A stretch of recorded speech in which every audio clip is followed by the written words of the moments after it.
There are wounds that never bleed but cut deeper than any blade. For me, it wasn't losing contracts or working through endless nights. It was the sound of my own mother's voice, gentle yet heavy, carrying rejection wrapped as concern. For years, my family smiled politely while measuring me against siblings with their polished careers and perfect households. At holiday tables, I was the question mark, the afterthought, the one who hadn't quite arrived. I carried their doubt quietly like stones in my pocket, invisible but heavy. They never noticed what I was really building in Denver, the company born from sleepless nights and stubborn faith. They didn't see the mornings I signed deals worth more than their homes or the people who placed their livelihoods in my hands. To them, I was absent, a sketch of failure they preferred to believe. So when the call came suggesting I should skip Christmas for my own comfort, the sting felt familiar. But this time beneath the ache was something sharper. Because while they thought I was too poor to belong at their table, they had unknowingly paid top dollar to sit at mine. The office hummed with the kind of controlled chaos that meant everything was on track. Phones rang, printers spat out seating charts, and my staff moved with practiced urgency between glass-walled conference rooms and the design boards covered in fabric swatches and floral samples. The polished steel plaque that read Elite Events Co. gleamed in the morning, light reflecting the awards that lined our reception wall. It had been a long climb to build this company from nothing, and now we were handling 5 major holiday galas at once, including one for a Fortune 500 client whose CEO insisted on approving every canapé. Maya Patel, my operations manager, appeared in my doorway holding a stack of printouts, her black hair pulled into a neat bun. She looked tired but proud. November revenue numbers just came in, she said, and we broke $485,000. I allowed myself a smile. That was a record. And it meant we were on track to close the year stronger than ever. Maya added that December would push us past the $5 million mark if all current contracts held.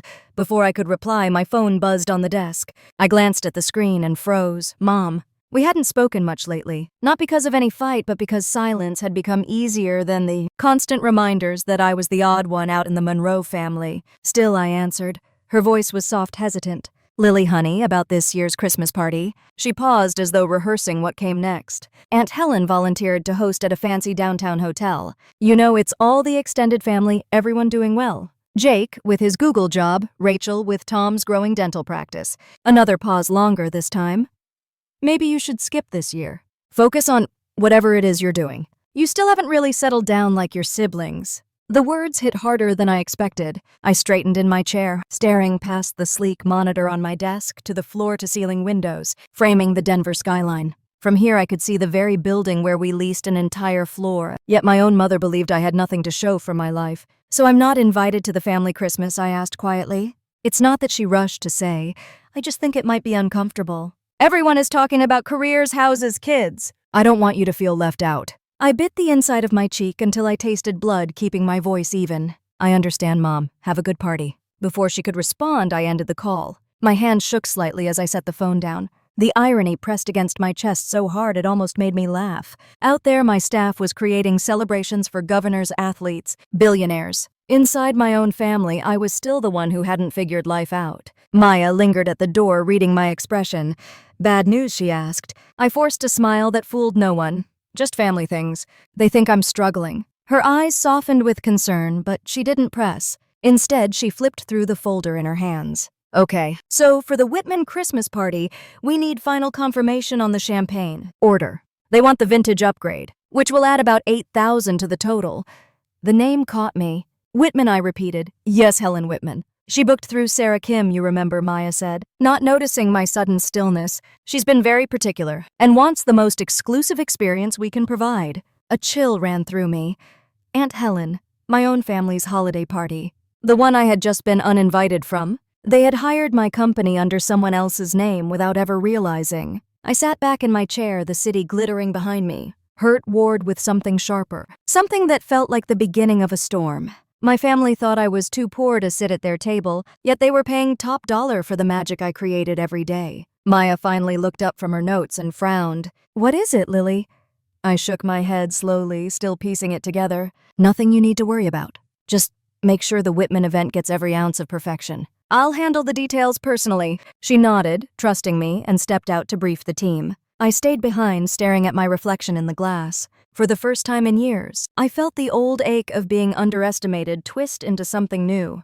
This time, I wasn't going to hide it. And I realized in that moment that the call which had left me excluded had also opened the door to something else entirely. The afternoon carried on as if nothing had shifted, but I moved through the office with a heaviness I couldn't shake. My staff was buzzing with deadlines, checking floral deliveries, and rehearsing vendor call scripts. Yet every laugh and every congratulatory pat on the back for breaking revenue records felt distant. I kept hearing Mom's pause, the way her voice dipped when she said, "Maybe you should skip this year." It wasn't just about missing a holiday dinner. It was about being erased from the narrative of my own family, like my life didn't count until it fit their definition of success. I walked into the open workspace where design boards leaned against the walls. The sketches for the Whitman Gala were pinned up, swatches of ivory silk and gold accents clipped beside them. Ethan was on a call with a caterer, negotiating plating options for the 5th course, while 2 junior planners argued good-naturedly over whether a crystal garland was too much.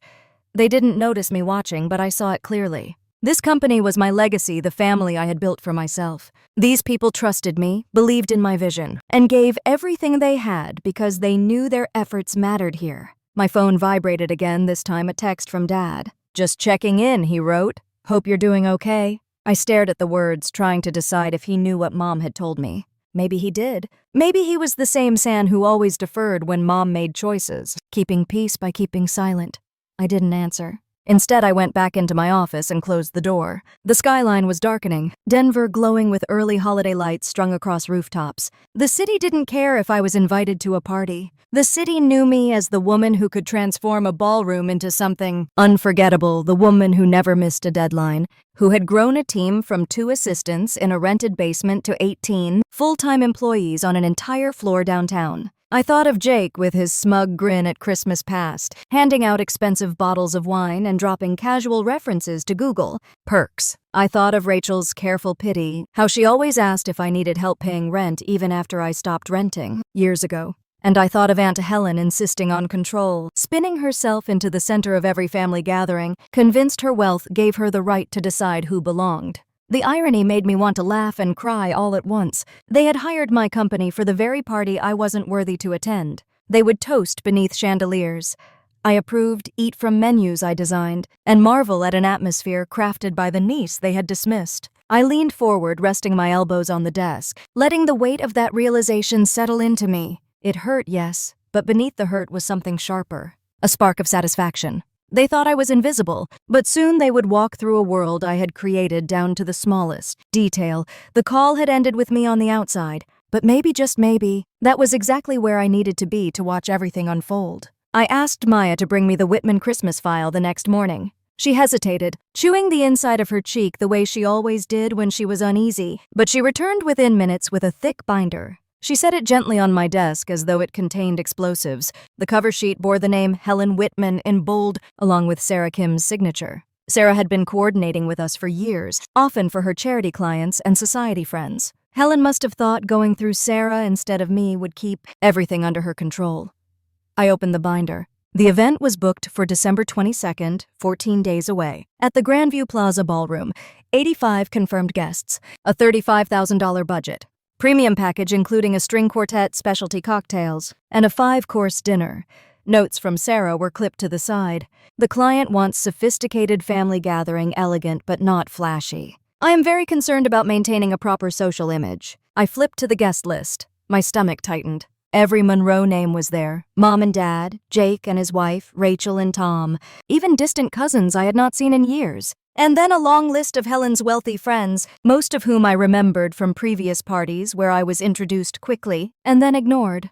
Maya shifted uncomfortably in the chair across from me. "This feels awkward," she said quietly. "Should I transfer the file to another coordinator so there's no conflict of interest?" I studied this page for another moment, then closed the binder with deliberate care.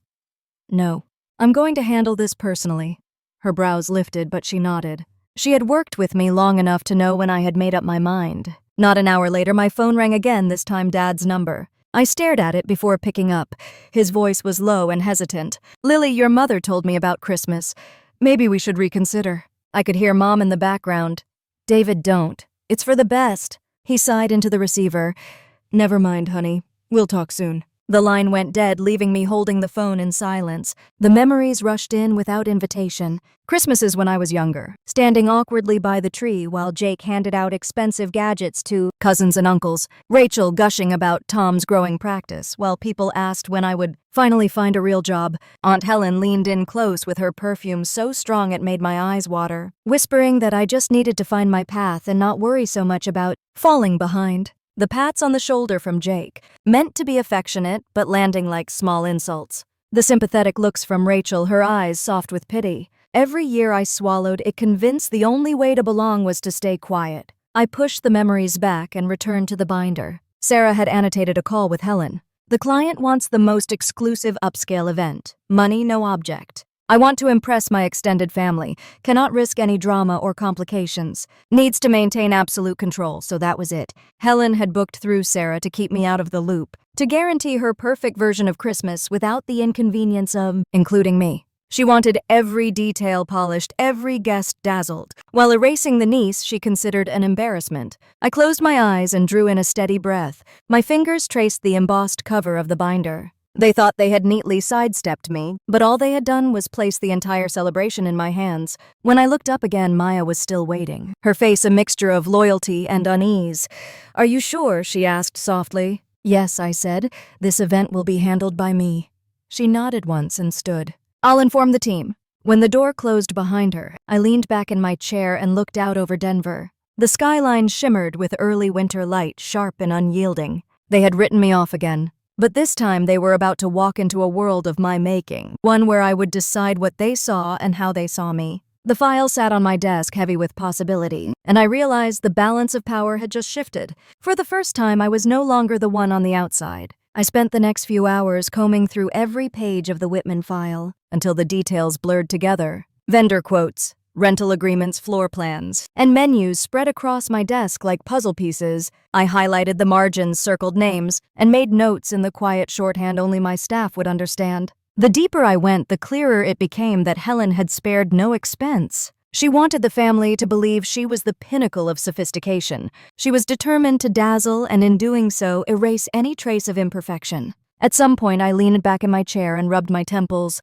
I thought about Sarah Kim, who had known me since I was fresh out of college with nothing but a clipboard and a head full of ideas. Sarah had always been kind, even when she was skeptical of my ambition. I wondered if she knew the connection between me and Helen, or if Helen had carefully avoided giving her that piece of the puzzle. The note about avoiding family drama told me everything. Helen had worked hard to make sure her vision of Christmas was flawless, untainted by the niece she labeled a disappointment. When the office had quieted into the hum of keyboards and low voices, I opened my email to check vendor updates. Instead, my eyes drifted back to the guest list. I traced each name with my finger, pausing at Jake and Rachel. I remembered the last Christmas I attended before I stopped showing up.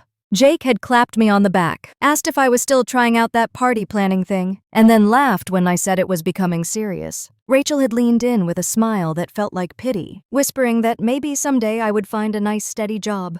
That night I had left before dessert, walking alone through falling snow, wondering if I would ever be seen as more than the girl who could not measure up. Now here I was, orchestrating the very evening they thought I was too small to attend. The irony sat heavy, but it also fueled something deep inside me. They had written their story about me, but I was ready to write my own. I closed the binder gently and rested my palms against the cover. My reflection in the dark window behind my desk looked steadier than I felt, but I held on to it.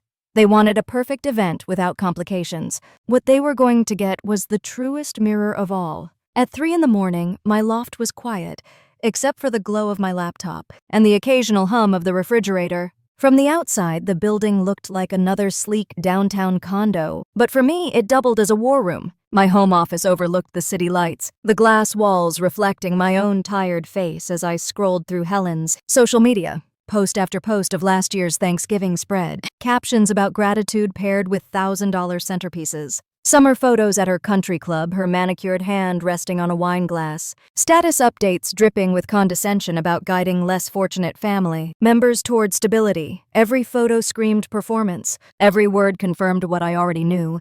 Helen was obsessed with appearances. I leaned back and rubbed my eyes. She had built her identity on control and spectacle, but control had slipped the moment she hired me without realizing it. If she wanted the most exclusive party Denver had ever seen, I was going to give her exactly that, but on my terms. By the time the sun rose, I had a strategy mapped out. At 9 sharp, I gathered Maya and Sarah Kim on a call. Sarah, cheerful as ever, said Helen was pleased with the preliminary plans. I smiled and told her to present new premium upgrades. Suggest a live ice sculpture demonstration. Offer a celebrity chef upgrade for the main course. Add enhanced lighting design and premium champagne service. Pitch it as making the event truly memorable for such an important family gathering. Sarah jotted everything down and promised to check with Helen. By noon, she called back, sounding astonished. Helen approved every option without hesitation. She said cost is no object. She wants this to be the most talked about Christmas party in Denver. The budget leapt from $35,000 to $52,000. I thanked Sarah, ended the call, and turned to Maya, who was already calculating logistics. We can cover it, she said. It will be tight but possible. I nodded. This event will be flawless. Every element will represent Elite Events' excellence. Later that afternoon, I called the team together in our main conference room. 18 faces looked at me, some tired from the season, but all eager. This client represents everything we stand for, I told them. We transform visions into unforgettable experiences. The Whitman Christmas party is our chance to prove again why we are the best in the city. I assigned Maya as primary coordinator, Ethan Brooks to manage vendor relationships, and the rest of the team split across decor, catering, and entertainment. I will oversee every detail personally. They took notes, asked questions, and left buzzing with energy. The atmosphere felt like preparing for a high-stakes gala, not just a family gathering. That was exactly how I wanted it. By evening, Ethan stopped by my office with vendor confirmations. He lingered at the doorway, watching me fire off emails at unusual speed. "This is personal, isn't it?" he said quietly. I looked up, keeping my voice steady. "This is about delivering excellence. That is what Elite Events does." He studied me for a long moment before nodding, though his eyes said he saw through me. I returned to my screen, heart beating faster, the plan sharpening inside me. 10 days remained until the Whitman party, and every hour between now and then belonged to me. The days that followed blurred into a rhythm of long nights and early mornings, but my mind remained razor sharp. I woke before dawn most mornings, my loft filled with the soft glow of city lights, and set up camp at my dining table with coffee and my laptop. I scrolled through Helen's endless stream of posts, each one a study in vanity. There she was at the symphony, her caption all about culture and refinement. There she was donating to a hospital wing, noting how important it was to guide others toward stability. She flaunted every gesture as proof of her superiority, each carefully staged photo a weapon against anyone who dared to look less polished. I memorized the patterns. She adored excess, but only the kind she could control. By the 4th morning, I was drafting a proposal so detailed it bordered on obsessiveness. I had Maya line up availability for an ice sculptor who could work live during the cocktail hour. The kind who could transform a block of crystal clear ice into an angel while guests gasped in awe. I researched celebrity chefs known in Denver's upper circles, narrowing down 2 who would draw whispers the moment they walked into the ballroom. I called Ethan to ask about a premium lighting team that could create an atmosphere unlike anything the Grandview had seen before. If Helen wanted perfection, I was going to give her a show so flawless her guests would talk about it for years. At our morning strategy session, I laid it all out for Sarah Kim. "Present this to Mrs. Whitman," I instructed. "Tell her these are premium enhancements designed to elevate her gathering from memorable to unforgettable. Position it as the only way to match the importance of her family event." Sarah, always diligent, took careful notes. By the afternoon, she was calling me back, her voice buzzing with disbelief. She approved it all. Every upgrade. She said cost is no object. She wants this to be the most talked about Christmas party in Denver. The budget swelled to $52,000. I should have felt triumph, but what I really felt was a strange mix of irony and anticipation. Helen thought she was curating her grandest success, not realizing she had just given me free rein to build the stage where her perfect facade might finally crack. I gathered the team for a full briefing in the conference room. The air was charged, the whiteboard filled with diagrams and timelines. We divided responsibilities with military precision. Maya would serve as lead coordinator, managing timelines and staff assignments. Ethan would handle every vendor contract and negotiate on my behalf. I reserved the right to oversee all creative direction. "This event will be flawless," I told them. "Every single detail will be executed at the highest level. The Whitman event is not just another job. It represents everything Elite Events stands for." As the team dispersed, energy rippled through them. They knew we were preparing for something significant, though only I understood the personal stakes. That night, Ethan lingered after the others left, a stack of vendor proposals in his hand. He leaned against the doorway, watching me fire off messages with unusual intensity. "You know," he said carefully, "I have seen you focused before, but this feels different. This is personal, isn't it?" I kept my eyes on the screen, steadying my voice. "This is about delivering excellence. That is what Elite Events does." When I glanced up, he was still studying me. His gaze wasn't judgmental, only knowing, like someone who had seen me push too hard before. After a moment, he nodded and left without pressing further. Alone in the office, I exhaled slowly, the weight of the secret pressing against my chest. He was right. It was personal, but I wasn't ready to admit how much. I turned off the lights, gathered my bag, and stepped into the December night. Snow had begun to fall softly, blanketing the streets in white. I pulled my coat tighter and walked toward my car, my breath fogging in the cold air. 10 days. That was all the time I had to shape every piece of this event into something extraordinary. And as I slid into the driver's seat and glanced once more at the city lights, I realized something else. This wasn't just about Helen's obsession with appearances. This was about me finally deciding how my story would be told when the curtain lifted. I was standing in the produce aisle of Whole Foods, comparing 2 different bundles of asparagus when I heard my name. Lily. I turned and nearly dropped the vegetables. Jake stood a few feet away, dressed in tailored slacks and a cashmere sweater, a leather briefcase slung casually over one shoulder. He looked surprised, almost caught off guard, as if I had wandered into the wrong zip code. "What are you doing in this area?" he asked, his smile forced. I raised an eyebrow.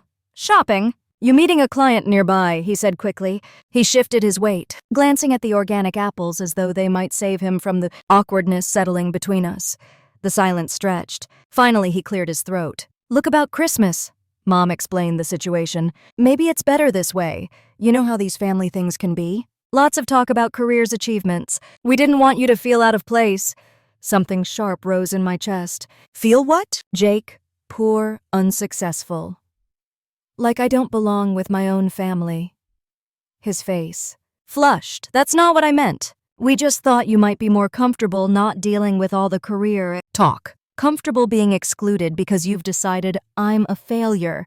My voice was calm, but the weight behind it stopped him cold. I placed the asparagus back on the shelf, straightened my bag on my shoulder, and walked away without another word. I could feel his eyes following me, stunned at the confidence he never expected from me. Back at the office, Maya was waiting with updates. Her expression was half disbelief, half amusement. "Helen just approved another $17,000 in upgrades," she said, waving a contract in the air. "Sarah told me she actually said price doesn't matter. I want my family to see what true success looks like." I let out a laugh, short and bitter. Of course she did. The irony was almost too much to absorb. My family had decided I wasn't successful enough to join them, while Helen threw money at my company to prove to the world that hers was the epitome of success. Later that evening, my phone buzzed with the family group text. Rachel wrote first. "Jake seemed rattled after seeing Lily today. Said she seemed different, more assertive." Mom replied almost immediately. "Hopefully she's finally getting her priorities straight." Dad chimed in a moment later. "Maybe we should reconsider the Christmas situation." Mom's response was quick, final. "David, we've been through this." I stared at the screen until the words blurred my jaw tight. They could talk about me like I wasn't there, decide my worth behind my back, and still feel righteous about it. The next day, I passed Maya's office and overheard her on the phone with a vendor. "Yes, Mrs. Monroe's company Elite Events is handling the Whitman event," she said with professional cheer. "We're Colorado's premier luxury event planning firm." I froze at the doorway. Mrs. Monroe's company. She meant it as praise, but the words twisted something inside me. Maya didn't fully understand the web of connections here. To her, it was just another high-profile event. To me, it was the battlefield where years of dismissal and condescension would finally collide with the truth. I leaned against the doorframe, steadying myself as she continued the call, her voice confident and sure. When she hung up, she looked up at me with a smile. "Everything's locked in, boss. Vendors are thrilled to be part of this one." "Good," I said, forcing a calm tone.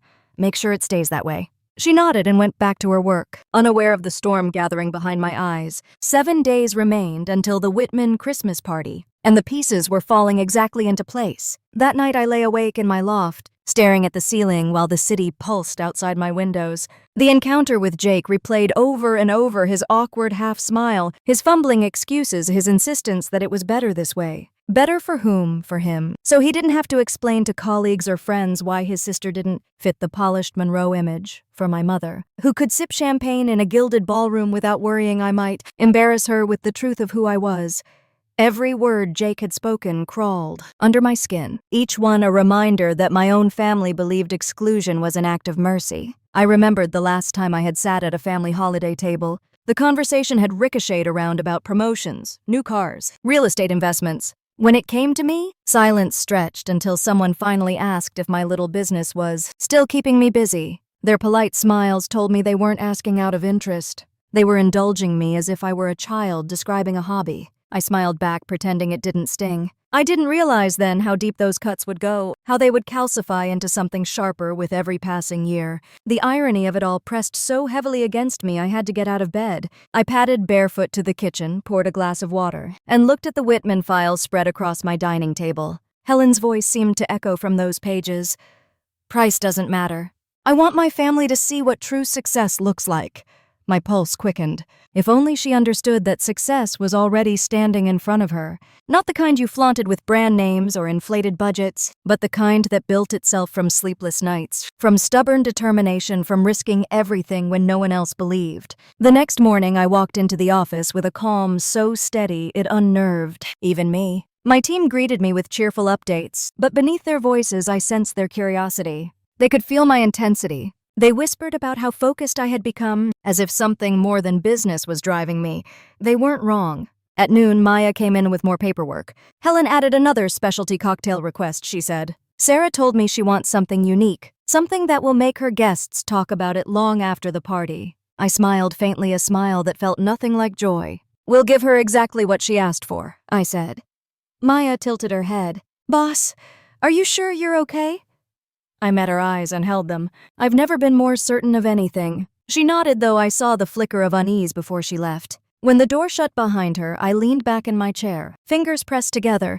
The clock was ticking. In 7 days, the people who had written me off would walk into the ballroom expecting to be dazzled by Helen's taste and wealth. They would have no idea that every light, every note of music, every glass raised in a toast was mine. For the first time in years, I didn't feel like an excluded daughter. I felt like the architect of something larger, something they wouldn't see coming until it was too late to look away. 4 days before the Whitman party, the office felt like the inside of a pressure cooker. Phones buzzed without pause. Assistants darted between workstations with fabric swatches and catering updates, and the printer ran nonstop with revised floor plans. I sat at the head of the operations table, scanning every detail with a precision that made even Maya glance at me uneasily. Boss, she said, lowering her voice as the team filed out with their assignments. You're more invested in this than usual, even more than our Fortune 500 accounts. I didn't look up from the seating chart I was redrawing. This client demands our absolute best work. Every detail reflects Elite Events' reputation. She hesitated clearly, wanting to press further, then nodded and left me to my obsessive scribbling.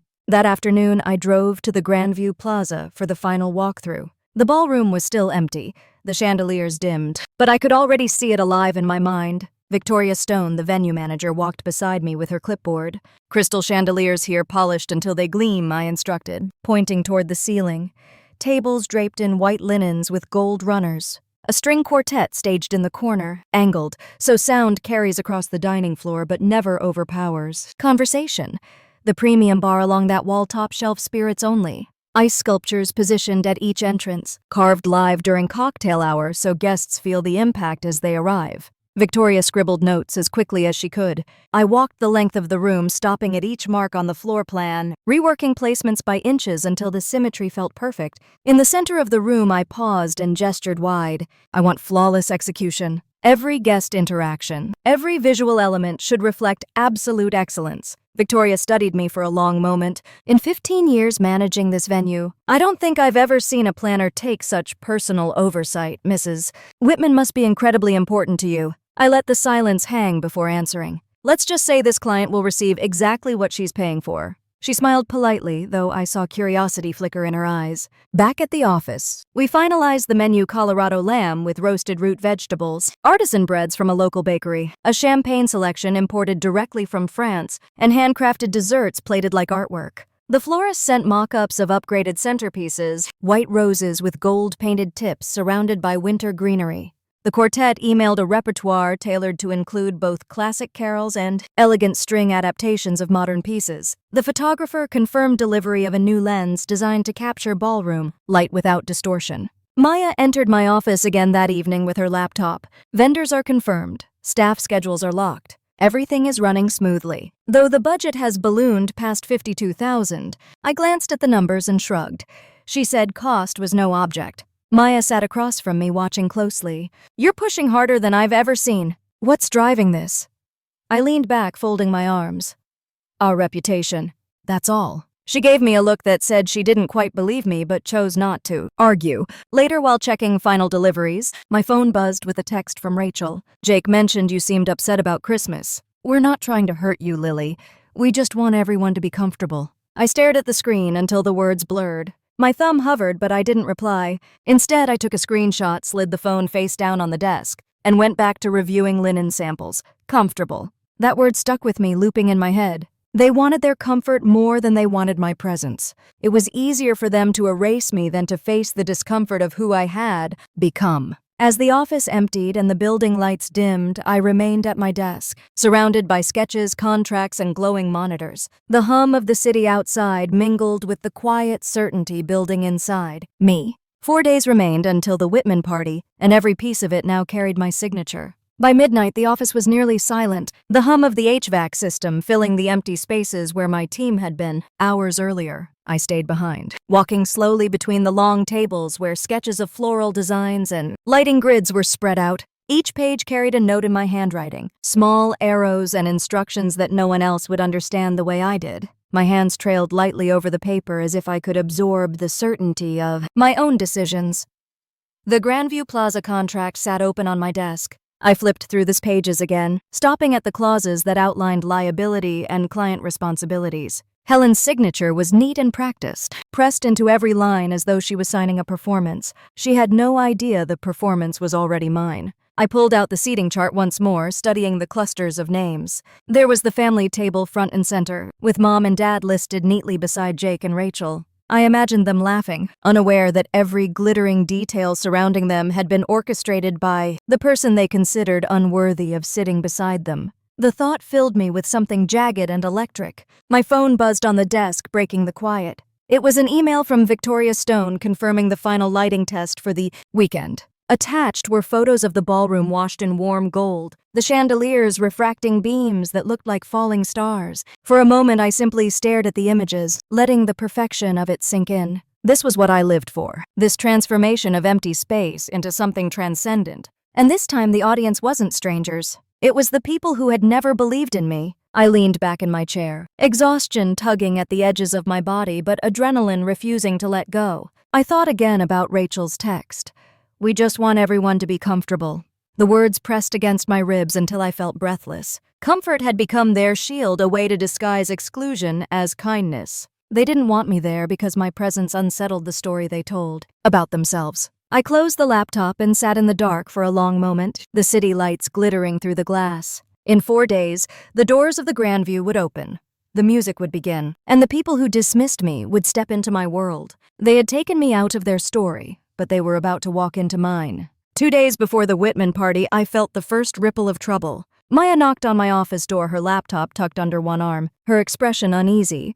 "Sarah just mentioned something odd," she said. During a call with Helen, she let slip that the CEO of Elite Events is named Monroe. Helen froze and immediately started pressing her for details. Sarah brushed it off as coincidence, but apparently Helen wasn't satisfied. I set down my pen, my pulse quickening. I had expected this moment, but not so soon. While I absorbed the news, Helen was making her own calls. Sarah rang again an hour later, her voice tight. "Lily, I need to tell you, Helen asked me to look into you. She said if you're connected to David Monroe's family, it could cause complications." I didn't tell her anything personal, but I did pull your public credentials just to confirm for myself. "Lily, you do realize what your record looks like, don't you? $5.2 million in annual revenue. Clients including the Colorado Governor's Office, the Denver Broncos, half a dozen Fortune 500 companies. If Helen doesn't know already, she's going to find out. And frankly, if you are her niece, she should be bragging." I thanked her for her discretion, though my stomach twisted at the thought of Helen panicking, clinging to the image she had worked so hard to polish. Later that afternoon, Maya returned pale with concern. "Boss, Mrs. Whitman's coordinator has been sending unusually personal inquiries. She wants to know about your background, family connections, how you built the business. She seemed shocked at the scale of what you've achieved. Do you want me to flag this as a breach of client confidentiality? What? Specific questions I asked. Where you grew up? Where you live now? Whether you have family in Denver. It felt invasive. I sat back, pressing my fingers together beneath my chin. Helen was circling closer than I wanted, her need for control battling the truth she wasn't ready to see. As the day wound down, Ethan arrived with the final vendor confirmations, a stack of folders in his hand. He set them on my desk but didn't leave. His eyes studied me carefully. "You're wound tighter than I've ever seen, and that's saying something," he said. "What's really going on with this Whitman party?" For a moment, I considered brushing him off again, but the weight of silence pressed too heavy. I drew a breath. My family excluded me from Christmas this year because they think I'm financially struggling. What they don't know is they hired my company to plan the exact party I'm not allowed to attend because I'm supposedly too poor to belong. The room went still. Ethan blinked, trying to reconcile the absurdity. That's incredibly ironic and painful. A humorless smile tugged at my lips. It's about to become educational.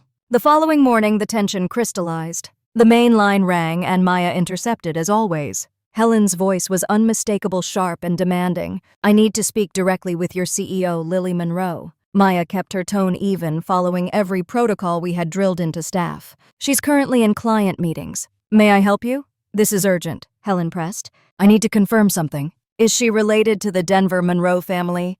Maya glanced toward my office, where I stood listening with my heart pounding. "I'm sorry," she said firmly, "but I cannot discuss personal information about our CEO." Helen huffed, frustrated, then ended the call abruptly. The silence that followed stretched long after the line disconnected. Maya closed the phone log and met my eyes through the glass. Neither of us spoke, but the truth was clear. Helen's carefully curated version of the world was beginning to unravel, and there was no way to stop it now. That night I worked late, the glow of the city stretching across my windows while the office lay empty. Around me, I replayed Helen's voice in my head, sharp with panic as she demanded answers. She must have been pacing her perfect kitchen, manicured nails drumming against marble while her world tilted. For years she had painted me as a cautionary tale, a reminder of what happened when someone didn't settle down properly. Now she was realizing that the story she had sold to everyone, even to herself, was slipping out of her grip. I leaned back in my chair and thought about all the times she had dismissed me.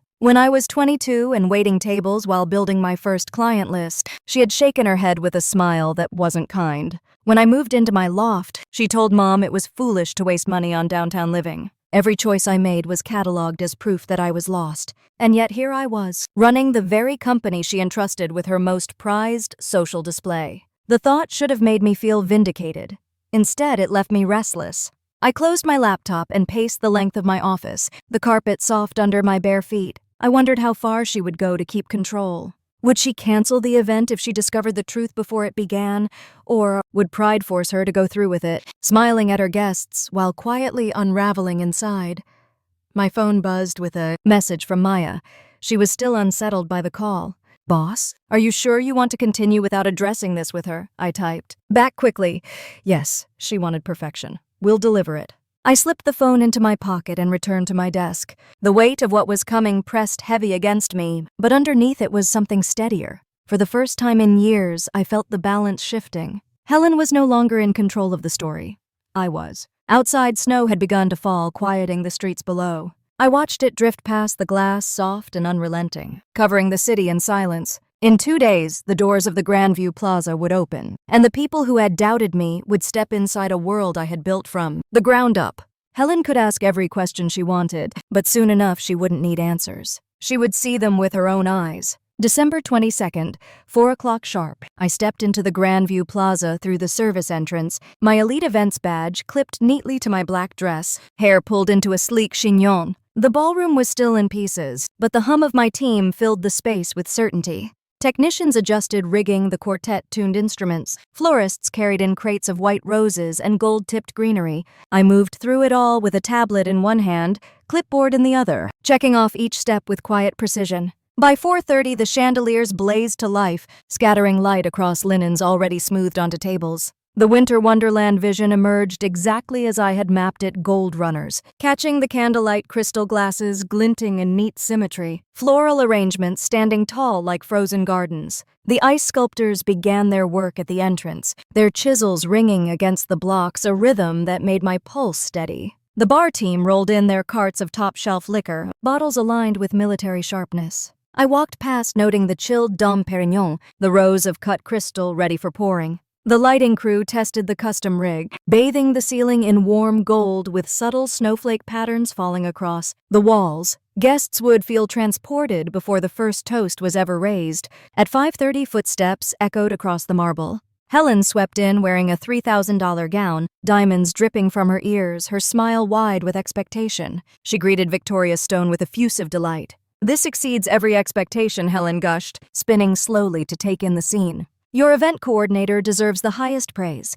Please be sure she knows." Victoria glanced toward me, then back to Helen. "Actually, our coordinators execute the vision. The creative genius behind every detail is Lily Monroe, CEO of Elite Events. She personally designed and is overseeing all execution tonight." For a fraction of a second, Helen's face froze, the color draining before she forced it back into a laugh. "Monroe? Interesting coincidence. We have family in Denver with that surname." Victoria, unaware of the storm beneath the surface, smiled politely. "Oh," she mentioned local family connections. "Denver is surprisingly small sometimes."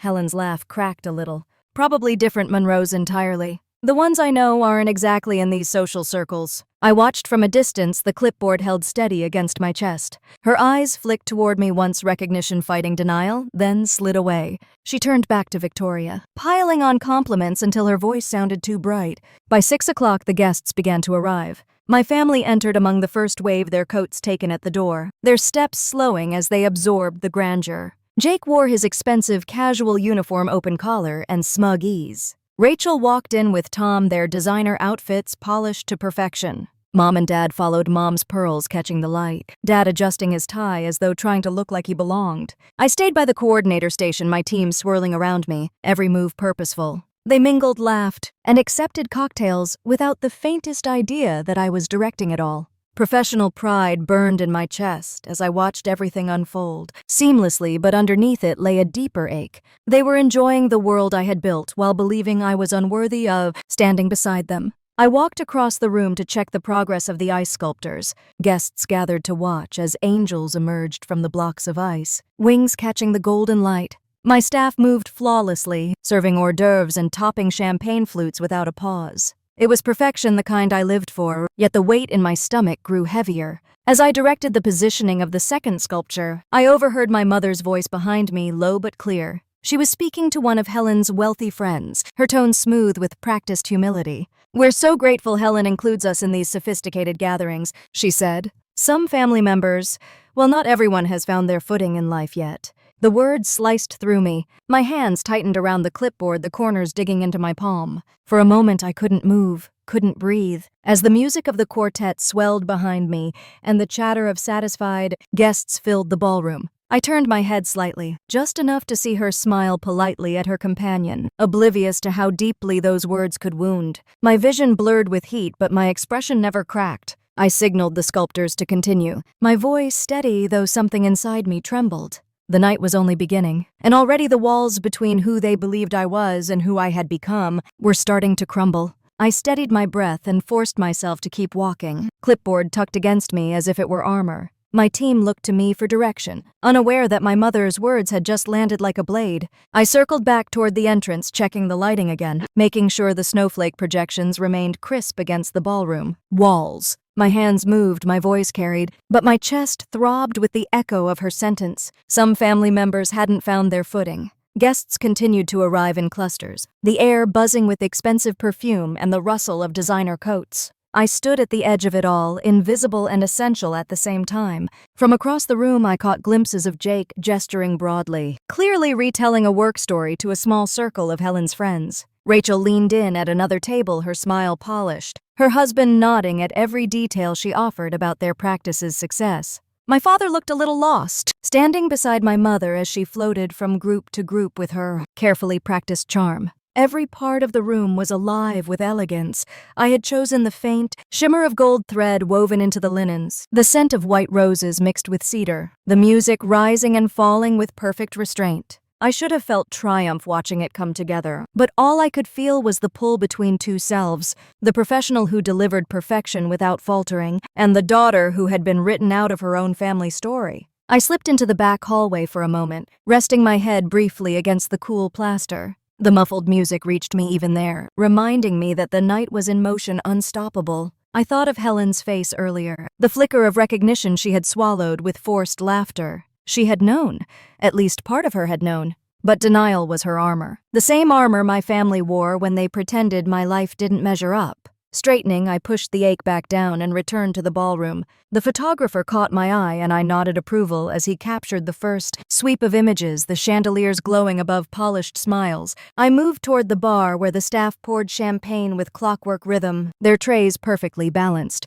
As I crossed the floor, my gaze fell on my mother again. She laughed lightly at something Helen whispered, and I wondered if she realized how loud her earlier words had carried. Maybe she thought I was nowhere near. Maybe she was certain I had vanished from their world the way they had wished. But here I was, woven into every light, every glass, every note of music. I walked past her without a glance, giving the signal for the quartet to shift into their next piece. The melody swelled, filling the room with warmth. Around me, guests sighed in delight, unaware that under the perfection, something was beginning to crack. By 9:30, the Grandview Plaza was humming at its peak. 85 guests sat beneath chandeliers that glittered like starlight, their voices blending with the graceful notes of the quartet as they played a holiday classic. The 5-course dinner had unfolded flawlessly, each plate a work of art, servers gliding silently as if choreographed. The ice sculptor stood near the entrance, his hands steady as an angel's wings began to take shape from a block of frozen crystal. Champagne sparkled in every glass, laughter rose and fell like waves, and every detail of the night aligned with the vision I had carried in my head for weeks. I moved through the edges of the room, tablet in hand, earpiece buzzing with quiet updates from staff. Guests murmured about how breathtaking the lighting was, how seamless the service felt, how this Christmas party surpassed anything they had attended in Denver. Their praise should have been enough. Still beneath the satisfaction pulsed a sharper energy. The moment I had been circling was here. I straightened, smoothing my dress, and walked toward the head table where Helen presided like royalty. Her friends leaned close, their faces flushed with wine and admiration. She laughed too loudly at a joke, her diamond earrings catching the light. I stepped forward, my voice calm and professional. Mrs. Whitman, I'm Lily Monroe, CEO of Elite Events. I wanted to personally ensure tonight exceeds all expectations. Her head turned sharply. For a heartbeat, her face went slack. Then confusion flickered. Then recognition, then denial, and finally shock. Lily Monroe. She scanned the room as though searching for rescue. You're the event coordinator. I met her gaze without blinking. I'm the CEO of the company you hired through Sarah Kim to plan your perfect Christmas celebration. The same Lily Monroe who was apparently too unsuccessful to be invited as a family. Her voice dropped to a frantic whisper. This must be some misunderstanding. I had absolutely no idea. No misunderstanding, Aunt Helen. You paid my $5.2 million company $52,000 to create this perfect family gathering, while excluding me because you assumed I was poor. The words landed like a stone tossed into still water, ripples spreading across the table. My father, who had been speaking quietly to a guest, turned at the sound of my voice. His eyes widened as he walked over. Lily, what are you doing here? Professionally. Then realization spread across his face. Wait, you planned this entire elaborate event? Yes, I said simply. The news traveled quickly down the table. Jake stood, knocking his chair slightly askew, his expression baffled. Lily, how are you here in this capacity? What's happening? I raised my chin and spoke so that not only my family but the surrounding tables could hear. I'm the CEO of Elite Events. We planned, coordinated, and executed every element of tonight's celebration. The same evening I was excluded because you all assumed I was financially struggling. Helen's hands fluttered against her pearls, her face flushed. Lily, sweetheart, if I had realized you were this established and successful, I cut her off, my tone sharp but steady. If you had known I had money, then I would have been worthy of inclusion. That reveals exactly the problem. Gasps whispered through the nearby guests. Rachel's voice came soft, almost incredulous. Elite Events. That's your company? Mom's eyes darted around the glittering room, her face pale. You created all this?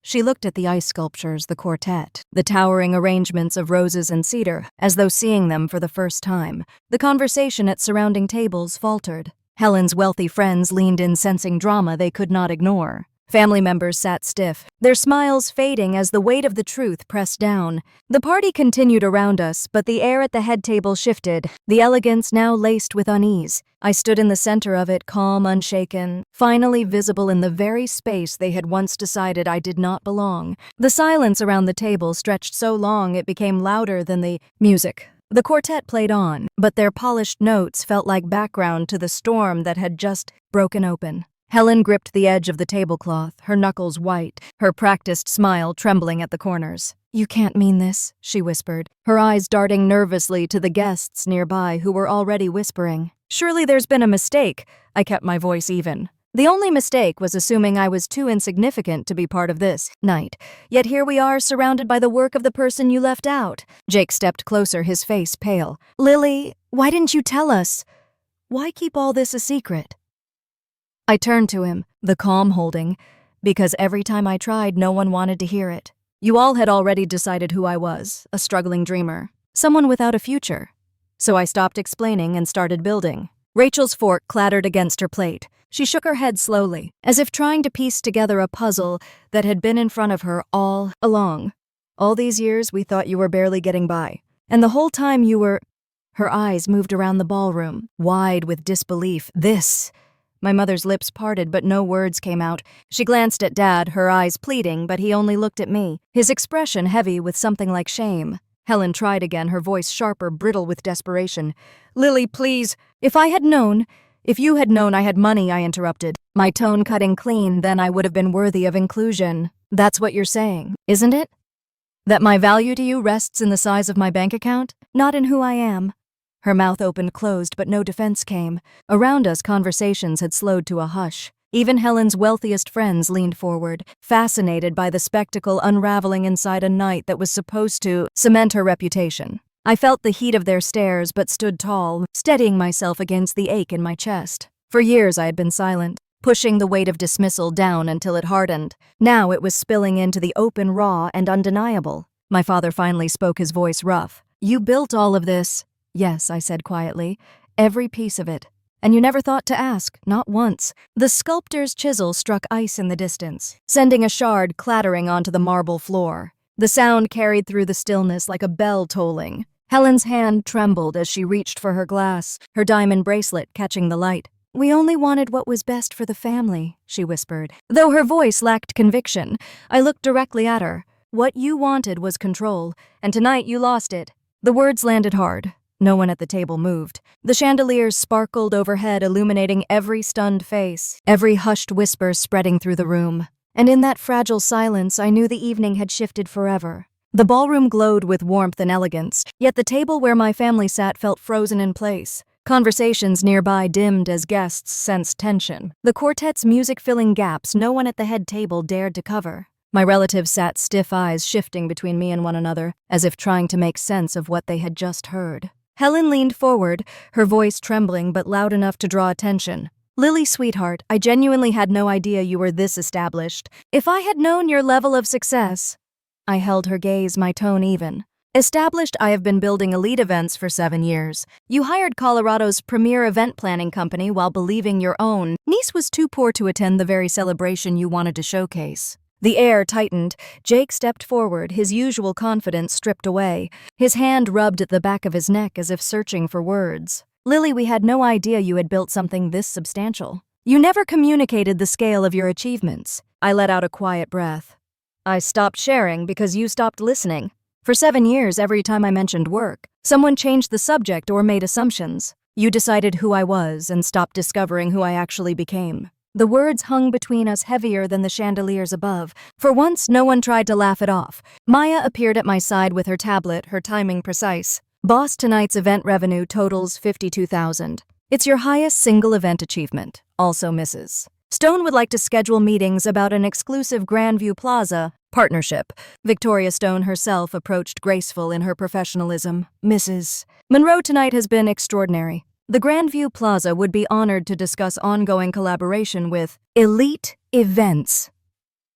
Gasps rippled softly as people connected the dots. I nodded to Victoria with thanks, then turned back to my family. My mother's voice cracked as she finally spoke. I don't understand. You drive that Honda? You live in that small apartment? Her eyes brimmed with confusion, as though the car I drove was the only truth she trusted. I steadied my voice.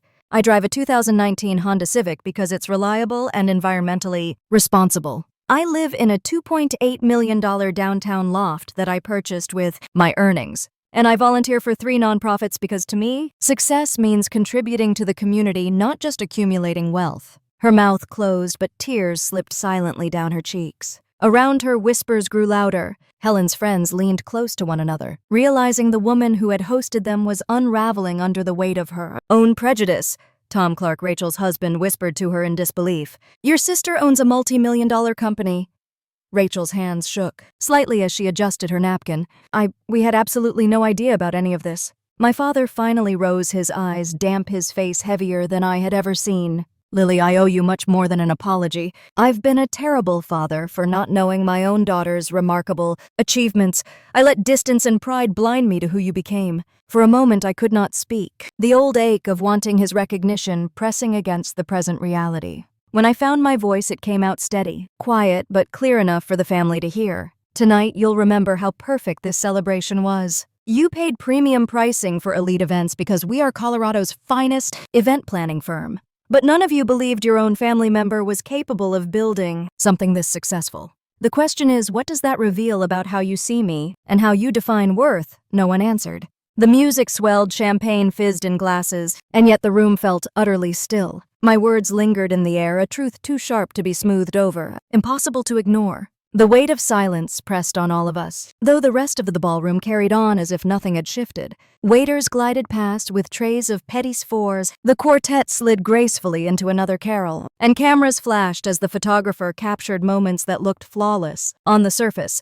Yet around my family's table, perfection had cracked open. Helen dabbed at her forehead with her napkin, her posture rigid as whispers spread along the row of her wealthy friends. She leaned close to one of them, trying to regain composure, but I saw her lips tremble. The performance she had built for years was slipping out of her control. Jake sank into his chair, his expression lost, no longer the brother who loved reminding everyone of his Google perks. His confidence looked fractured, like a mask he could not keep straight. He stared at me across the table as if seeing me for the first time, trying to reconcile the sister he once mocked with the woman standing calmly in front of him.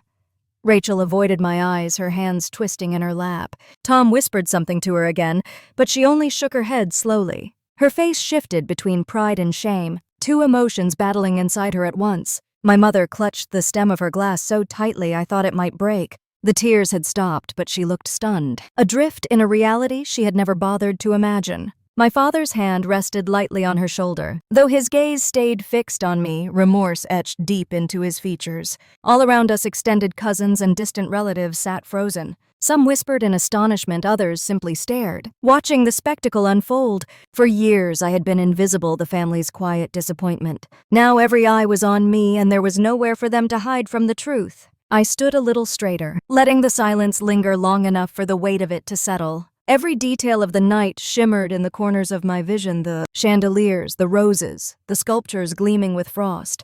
All of it was mine, and they finally knew it. No one rushed to defend Helen, not even my mother. The silence stretched, filled only by the sound of ice cracking under the sculptor's chisel and the soft swell of strings in the background. I let the moment breathe, unwilling to rescue them from the discomfort they had earned. Then I spoke again, softer this time, but no less firm. This is what you missed. Not the chandeliers or the champagne, but me. The person I became when you weren't paying attention. The words cut cleanly, and for once no one argued. By 11 o'clock, the ballroom had thinned to a few lingering conversations, and the quiet shuffle of staff beginning their breakdown. The air still shimmered with candlelight and music, but the roar of earlier hours had softened into something almost intimate. I stood near the back clipboard, finally tucked under my arm, watching as family members gathered their coats. My legs ached, but my heart beat steady, carrying the weight of what had already unraveled. Dad approached first, his step slow, his expression heavy. He stopped in front of me, eyes glistening, his voice lower than I'd ever heard it. "Lily, I owe you a genuine apology. I've been a terrible father for not knowing my own daughter's achievements. I should have asked, I should have seen. I am proud of what you've built, but ashamed that it took this for me to recognize it." I searched his face for the man who once cheered for my school art projects, who clapped loudest at my piano recitals. That man had gone quiet over the years, buried under silence and excuses. But now, at least for a moment, I saw him again. "I needed you to listen," I said softly. "That's all I ever wanted." He nodded, his throat working, then stepped back, giving room for the others. Jake came next, his usual bravado gone. "I'm proud of you, sis." "I'm ashamed. I didn't know how proud I should have been. I made assumptions. Treated you like you were still chasing something without ever asking what you'd actually built." His voice cracked at the end and he glanced down at his shoes. I let him sit in silence for a beat before answering. "I stopped telling you because it hurt to be dismissed. You thought you knew me, but you only knew the version that was easy to diminish." He gave a sharp nod, accepting the truth even as it stung. Rachel's turn came with hesitation. She clasped her hands in front of her, her voice quiet. "I'm happy for your success, but I'm confused too. Why didn't you share it with us? Families are supposed to support each other." Every attempt I made ended with a subject change or a pitying look. I said, "You decided who I was and stopped listening to who I was becoming. I stopped sharing because it became exhausting to fight against your version of me." Rachel's eyes filled with tears, and Tom placed a hand on her shoulder. She whispered, "I didn't know. I really didn't know." Helen lingered at the edge of the group, her diamond earrings dulled in the fading light. When she finally approached, her voice trembled. "Lily, I made terrible assumptions. This event is beautiful. Your company is extraordinary. And I excluded my own niece because I judged unfairly. I don't know how to repair this damage." I looked at her, steady but not cruel. "You excluded me because you thought poor people don't belong at your elegant table. The problem isn't my bank account, Helen, it's your value system. That requires more than an apology. It requires change." She pressed her napkin to her lips, her face crumpling with shame, and stepped back into silence. Mom was the last. Her tears had left her eyes red, her voice unsteady. "How do we fix this, Lily? How do we show you we're genuinely sorry and that we want to truly know you?" I swallowed, then answered quietly but firmly. "By treating people with respect regardless of their financial status. By asking questions instead of making assumptions. By understanding that success comes in many forms, not just the ones you're comfortable recognizing." Behind me, Ethan appeared, placing a reassuring hand against my back. He had been there all night, steady as ever, guiding staff, stepping in without needing to be asked. My family noticed, their eyes flicking between us. They saw what respect looked like, what it meant to be supported by someone who never needed proof of wealth to offer dignity. Maya hurried over with her tablet, her face flushed with accomplishment. "Boss, tonight was incredible. The event revenue totals $52,000. And Mrs. Stone wants to book us for 3 more major events. Also, Colorado Business Magazine just reached out.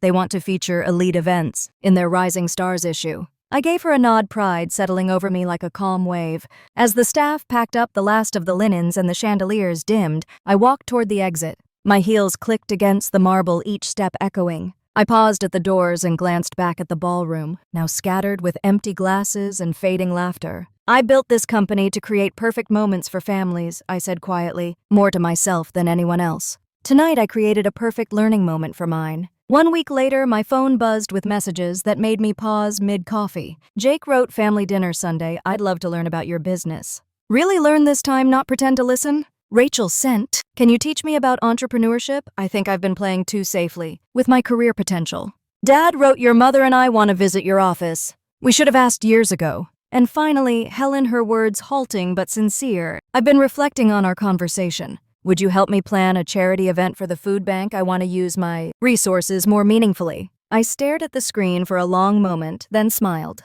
I typed back, "I'd like that. All of you are welcome in my world. You always were." That night, I stood at my loft window, the Denver skyline stretching wide before me, lights flickering like stars. For so long, I had thought the story was about proving myself, about revenge. But as the city glowed, I realized it was never about that. It was about being seen, about reminding them I had been here all along. Sometimes family needs a mirror to recognize success that has always been in front of them. 6 months later, Christmas would come again, but it would look different. Elite events would plan it as my gift to the family. Not to impress them, but to remind us all that I wasn't just the CEO of a company. I was their daughter, their sister, and this time they would welcome me as such. Success, I knew now, was not only about building an empire, it was about building relationships on truth instead of assumptions. And sometimes, the most powerful gift you can give your family is showing them who you really are. Snow blanketed Denver in late December, the city lights shimmering beneath it like a stage curtain falling after the final act. From my loft window, I watched the streets glow, remembering how different last Christmas had been. The silence, the rejection, the sting of being told I did not belong. This year was not the same. My phone buzzed with messages about Sunday dinners, office visits, and even Helen's charity project. The same family that once doubted me now wanted to learn from me, not because of the money, but because they finally saw me clearly. Elite events thrived to contracts piling higher than I ever dreamed. But the victory wasn't in the numbers. It was in the look on my father's face when he said he was proud, in the way Jake listened without interrupting, in Rachel's cautious but genuine questions about chasing something more. The story wasn't about revenge, after all. It was about recognition, about love, reshaped under the weight of truth. The little sister they once dismissed had been building her empire in silence. Now the curtain had lifted, and for the first time, my family stood in the audience, finally seeing me in the spotlight.